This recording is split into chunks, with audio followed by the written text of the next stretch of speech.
I would like to make a brief comment before I ask my question because it's directly related to my comment. And my comment is about our Kiowa Constitution. Although it's not perfect, it's the vehicle with which we govern ourselves. And so my question is, if elected as a member of KBC, will you consider yourself an elected official of the Kiowa tribe, or will you consider yourself a tribal employee?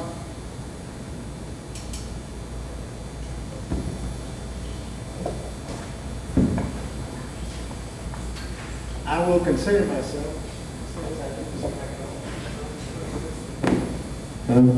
There it is. I would consider myself an elected official because that's the process that's used. And there are constitutional mandates for the treasurer's office, and that defines the duties of the treasurer, and I believe that defines what the treasurer needs to be doing. In my opinion, I work for the KIC, I work with the KBC, and I am governed by federal law, in certain instances, state law, and our Constitution. Now, this is important for me. I understand all the things that are going on as far as this document is concerned. And I understand why people want to change it, why people want to do certain things. I understand that. However, this document is a living, breathing thing to me.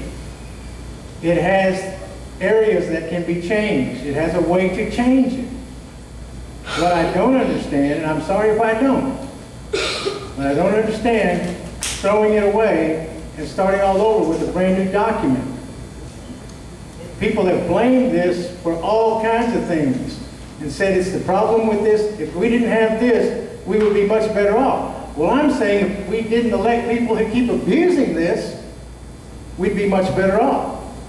If we had a court system with a set of codes wherein our boards had to follow their ordinances, I understand about we want to be able to have a board that is not interfered with. I understand that. But I also want boards that follow their own procedures, their own ordinances.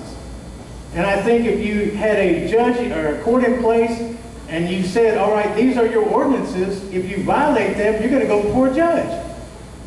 And therefore, why? Because there's a protection of rights, and there's also something called due process. We want to protect the rights of all the Kiowas, not just a few. So again, if it happens, and this is changed, fine.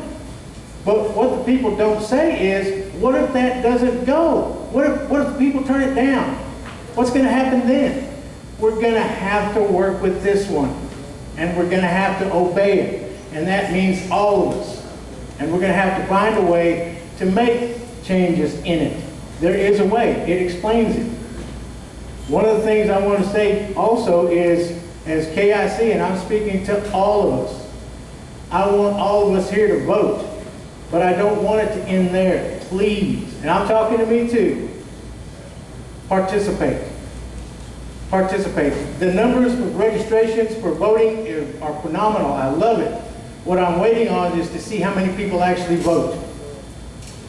Secondly, I want to see how many of those same people show up at our next general council meeting. Because people have asked me before, how is this ever going to change? And I said, when 1,000 Kiowas show up at a general council meeting, things will change. When 1,000 Kiowas show up at the BIA, things will change. The BIA will listen. Thank you. Time. Thank you. We are elected officials, and it is an election process. This governing document is a governing document. It is what is filed and it is what is registered. And as we are working government to government with the United States government as a Kiowa tribe, that is the document we are working with. The Kiowa Indian Council did not approve a total revision they approved amendments. Amendments is not tossing out a complete document.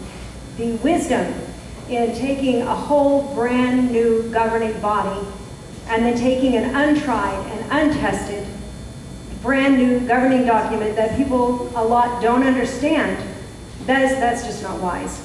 The other thing I do not like about this talk of revision is it's breaking us up into a system that does not suit and does not. This Constitution is a reflection of our tribal mores and our tribal traditions. And to go through this process that has been mandated through the BIA, not a tribal process, because the constitutional provision wasn't followed, then to turn and look at another document that's going to take a section of Kiowa, stick another foot on their neck, and not allow their voice to be heard again. Except this time the BIA is not doing it, we're doing it to ourselves. I don't agree with that. I don't agree with that at all. But to just strictly answer your question, we are elected officials. When we step in, whoever the we is, the elected officials that step in are going to stand there and they're going to raise their arm to the square. And they are going to swear by oath to defend and to protect this Constitution, not some other Constitution. And I think we should be in the practice of keeping our word. Thank you very much. Any more responses? Okay. One more question from the audience. One more question, and then we'll have closing comments. Back here, Henry.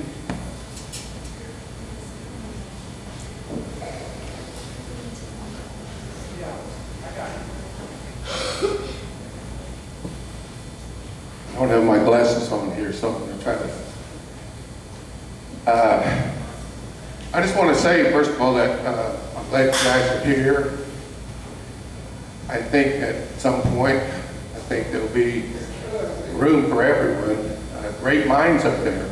Everybody has something good to offer.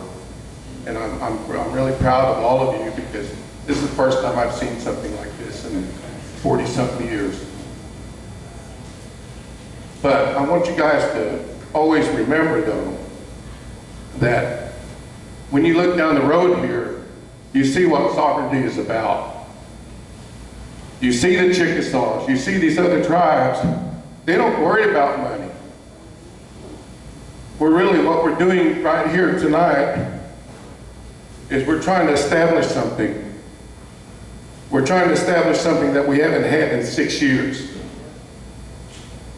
So when you start thinking about whether this Constitution is working, you guys better look at the facts, okay?